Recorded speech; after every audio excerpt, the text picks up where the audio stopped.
Today, uncover why personality assessments are the secret weapon for building high-performance teams. Learn how empathy-driven management leads to better retention and results, and master the proven systems top bars use for consistent staff performance. Hello, and welcome to the Bar Business Podcast, where we help bar owners increase profits, attract loyal guests, and simplify operations so you can avoid burnout and finally enjoy your life outside of your bar. I'm your host, Chris Schneider, the Bar Business Coach. Before we get started, a quick thank you to our sponsors, Spot On, who provide a great modern POS solution for the bar and restaurant industry, and Starfish, who use AI to turn your books into actionable steps to increase profits. In today's episode, we're revealing 7 management secrets that will transform how you lead your bar, boost employee satisfaction, and drive better business results. As we all know, in the bar industry, high turnover, inconsistent performance, and staff conflicts are one of the biggest struggles to making a profit.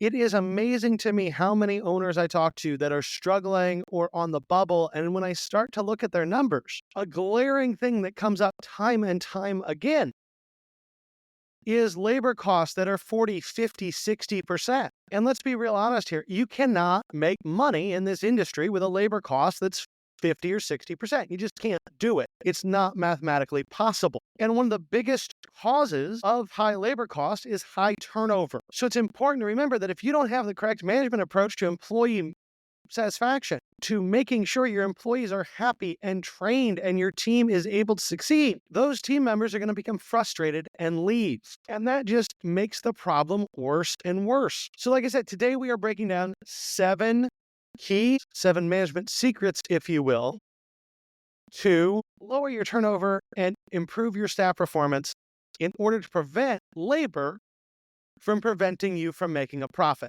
So let's go ahead and dive into these. The first management secret I will give you is understand your team's personalities. And I highly suggest that you actually have your team do some kind of personality profile, whether that's a Myers-Briggs or an Enneagram or something else. I don't really care what personality profile you use, but get everyone to take the same profile.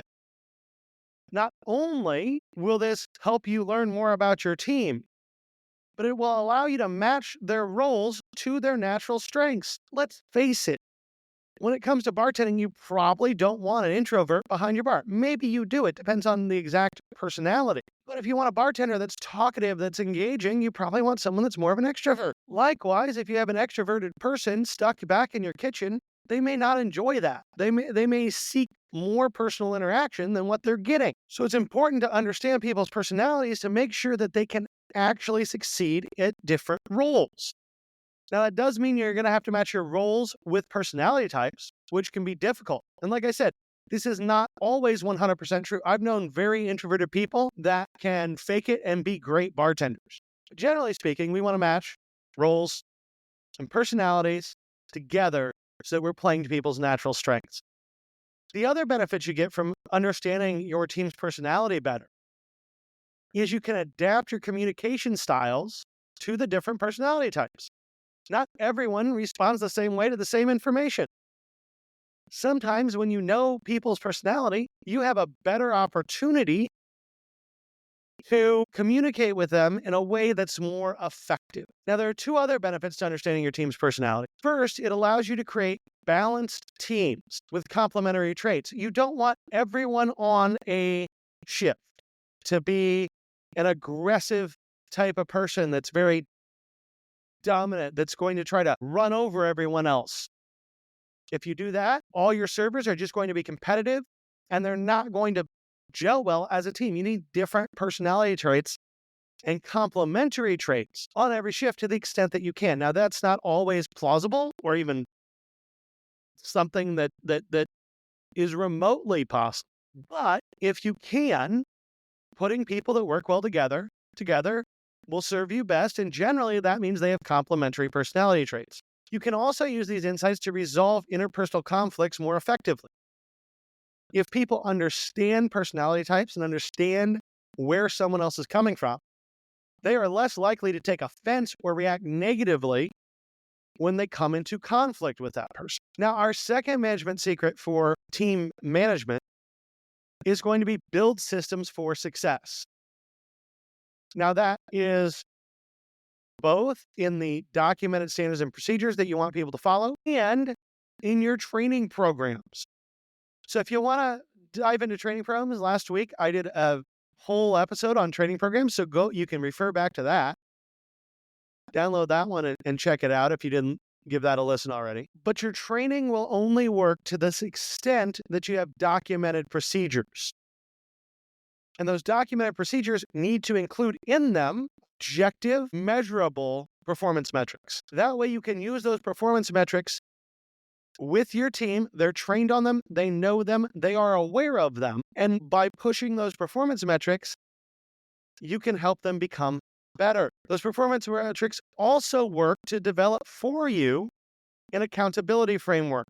If people know what the job is and they know how they're expected to perform, when they don't do that, they won't be surprised if you've explained this all to them ahead of time. There is nothing worse than going to write up or fire an employee and they don't know why. If they understand the metrics and they understand what you're doing, it makes it so much easier. I've fired people and they've just been like, "Oh, you're firing me." And I'm like, "Yeah. Do you know why I'm firing you?" And they're like, "Yeah, because I didn't show up to work." And I'm like, "Okay, cool. We all understand. We all agree. You knew what the responsibilities were. You didn't follow them." That's also going to cut down on bad unemployment claims. That's going to cut down on the potential for there to be wrongful dismissal lawsuits and legal issues, labor issues. So having everything defined down to objective, measurable performance metrics will make your life a lot easier in the long run because you can use those to hold people accountable and no one will ever be surprised. Now, our third management secret to create a great team is to master the art of delegation.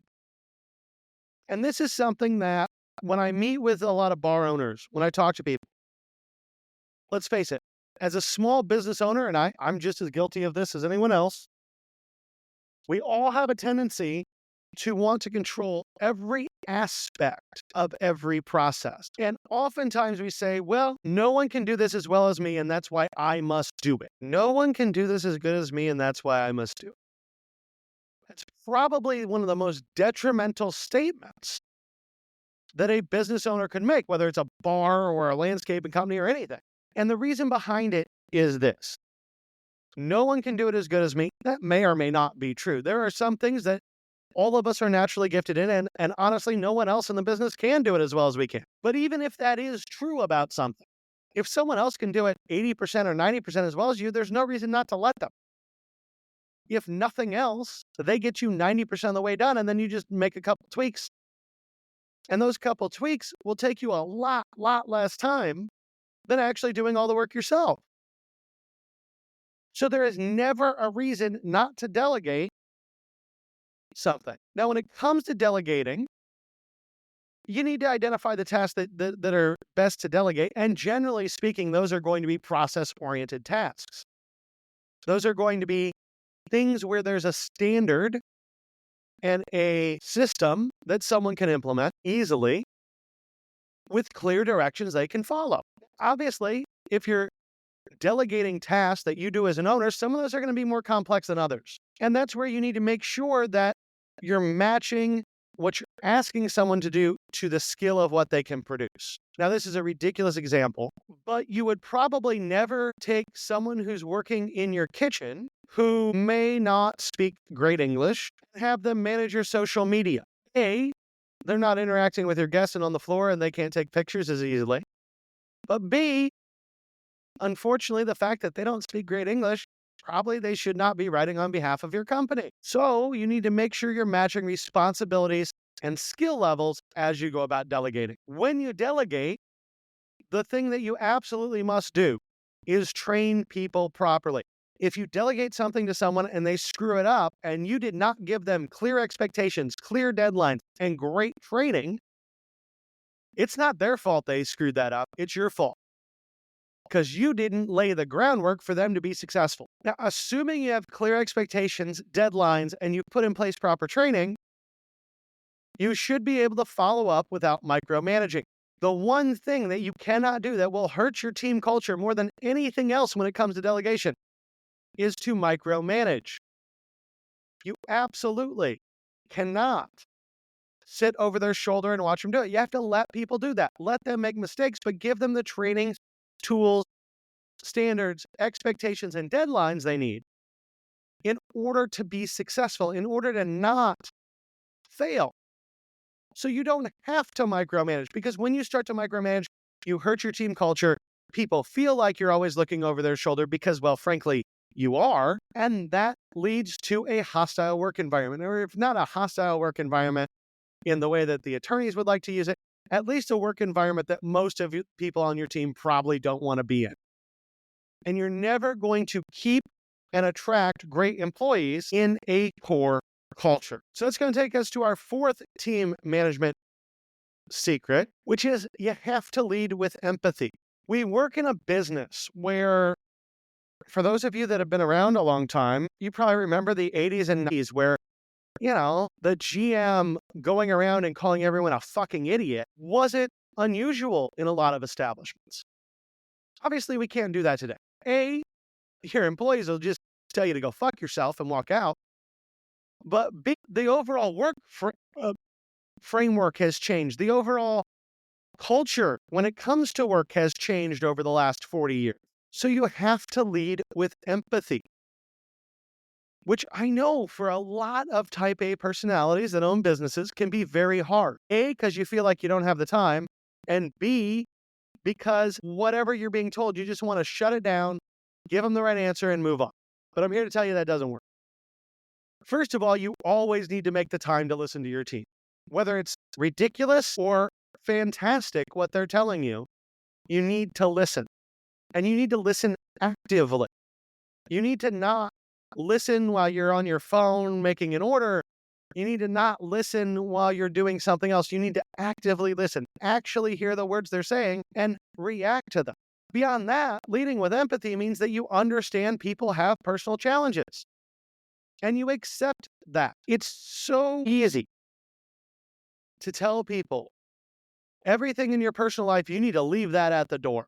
But if you actually have a real personal challenge and you're that employee, it can be really, really hard. Everyone has a life outside of work. And frankly, and I think this should be true for everyone on your team and you as well, your life outside of work is more important than your life in work. Family, friends matter a lot more than work, which means as owners, we have to be absolutely empathetic when it comes to people's challenges, what they're dealing with outside of work. And we have to be willing to give people a little bit of grace. That doesn't mean let your team walk all over you, but it does mean you have to show genuine care for your team and their well-being. You have to actually care and address issues with compassion. And while you're addressing issues with compassion, what do you end up doing? You end up creating a supportive environment where people feel not like hogs in a machine, but feel like humans. And especially when it comes to your Gen Z and millennial team members, if you're not leading with empathy, they will quit on you. We've gotten to a society where people know they can walk out the door and get another job in 5 minutes. So they really don't care about quitting. You have to provide a supportive environment where they can address issues with compassion and will stay. Now, our fifth secret of team management is developing career paths. And this can be really hard, especially for small operators. If you're, let's pick on TGI Fridays real quick. If you're TGI Fridays, and there's tons of those all over the world, there's almost unlimited upward mobility. I remember a guy that was their CEO a decade ago or 15 years ago had started as a dishwasher. He washed dishes and worked his way up from dishwasher to CEO. It's absolutely possible in a large company. But for those of you listening who are majority independent operators, you obviously can't create a growth opportunity like that. There's only so far you can go when your positions in your company range from server to bartender to maybe key shift bartender. That's it. You may or may not even have management positions available for folks, but you still need to create growth opportunities. And you can create growth opportunities in a lot of different ways. You can have trainers. You can have key shift folks. You can reward people for their ingenuity by offering them other tasks, like working on a task force to improve your guest experience through continuous improvement. And yeah, you're going to pay them a little more to do that, but that's okay. And that gives them those growth opportunities. One of the easiest ways in a small bar or restaurant to have some career path and some growth opportunity is to implement a mentorship program. Actually, not having older staff train your younger staff, but having older staff mentor your younger staff. Have someone that they can ask questions of, that they can understand history, that knows what's going on, that knows a lot of the whys behind what you're doing. A, it builds relationships within your team. B, it stops you from having to answer every question and gives them someone else to ask. And C, it creates more community and it allows them to see I can go from mentee to mentor, which, well, that's not actually a growth opportunity. It sure feels like one. And it provides some career path for what they're doing. You should also constantly be developing people's skills. Whether or not they want to be in management, it doesn't hurt to teach them how to read a P&L. It doesn't hurt to teach them how to program a POS system. Develop their skills and recognize and reward their progress as they learn more and more. I know some small operators that their entire goal is to train employees and make them managers somewhere else because they know they don't have the job available, but they want to give them the skills and the opportunities to go be a manager somewhere else. And guess what? There's nothing wrong with that. You can train everyone else as managers because you're going to have a constant line of people who want to work for you because they know if they come work for you, they'll learn everything to go be a manager somewhere else. Yes, that creates turnover, but that's turnover in a good way. Now, finally, if you have career paths, whatever they look like, you need to build clear advancement criteria. People need to know if I do X, Y, and Z, I move to the next level. And that's so that it's clear, transparent, and no one feels like they're being subjectively held back. They can see objectively where they're going wrong. Now, our sixth team management secret is going to be to foster open communication. Now, this is a lot like having empathy, but it's having empathy with the group, allowing your team to communicate to you about what they see going on, what's wrong, what's not, what's great, what's not. And so the first part of that is you need to hold regular team meetings. Not only does that get you everyone in the same room at the same time to make sure everyone's on the same page, but it also allows people an easy forum to ask questions, to understand what you're doing better. You need to implement a 360-degree feedback system. So when we say a 360-degree feedback system, there are folks who have formalized that and made it into this big thing. But to me, what that means is just that you're getting feedback from all directions.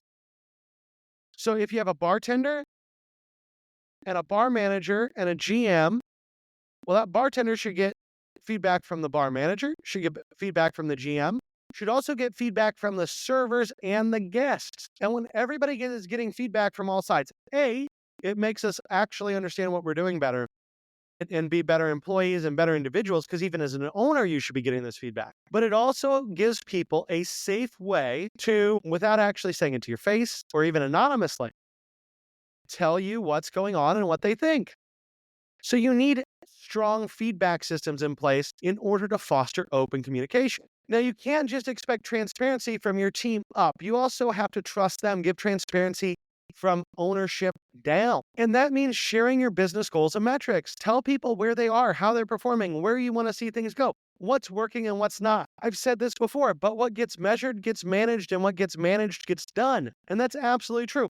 But what I don't say when I say that is what gets measured and people know about gets managed. If your team doesn't understand your goals and your metrics, they cannot improve. They cannot help you make your business better. And along the lines of the transparency in the goals and metrics, you also need transparency in your decisions. Regardless of why you make a decision, you just need to tell your team, hey, this is what we're doing and here's why. That transparency allows you the ability to foster open communication in a way and make sure that everyone at least understands why you did what you did. They don't have to agree with it, It doesn't actually matter. I mean, you're the owner. No one has to ever agree with you, but they should at least understand the why behind your decision. And our final employee or team management secret is going to be to build a recognition culture. Let's be honest. Everyone likes getting a trophy. Now, I'm not saying you have to give out trophies, but you need to implement a formal recognition program. And you need to show people, hey, if you do X, Y, and Z, you'll be recognized. And don't recognize them just with a stupid fucking certificate you printed off your computer at a team meeting and then people clap. That's great, but I don't know that anyone saves those or really cares that much. Give them something cool. And we know Gen Z and millennials, what they actually like more than anything is experiences. So have a formal recognition system where if you win enough, you get a trip to a brewery or a trip to a distillery or a trip to a winery. Not only will that be a fun experience for them, that's something different that they had to work to earn, but it also increases their product knowledge. It also makes them better at their job. So have a formal recognition program and have the prizes or the incentives for that be experiences that make them better at their jobs, but also give them an awesome story to tell. And this should be true for both individuals and team wins. Sometimes you need to recognize the whole team. Sometimes you need to recognize an individual. You need to create time to celebrate both. I will tell you right now, every team meeting I ever have ends with, here's where we've won.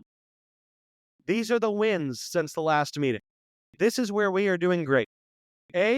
Because a lot of times in team meetings, you're looking at metrics that aren't great. And you're talking about real issues.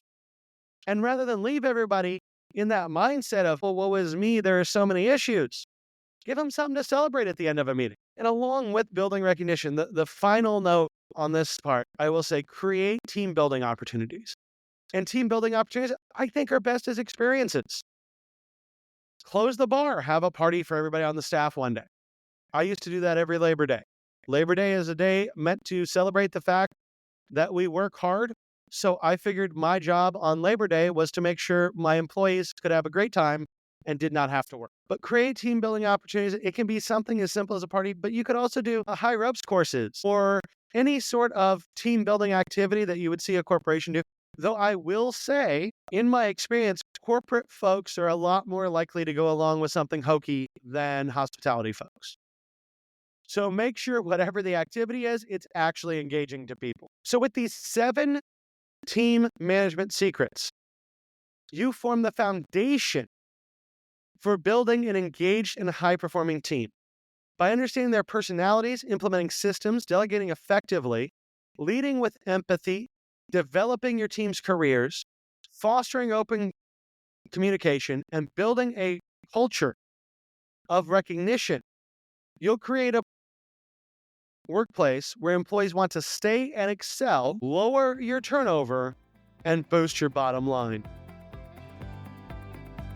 That about wraps it up for today. If you enjoyed today's insights, make sure you like, subscribe, and leave a review. If you are ready to take your bar to the next level, schedule a strategy session with me by clicking the link in the show notes below. Until next time, have a great day, and we will talk again later.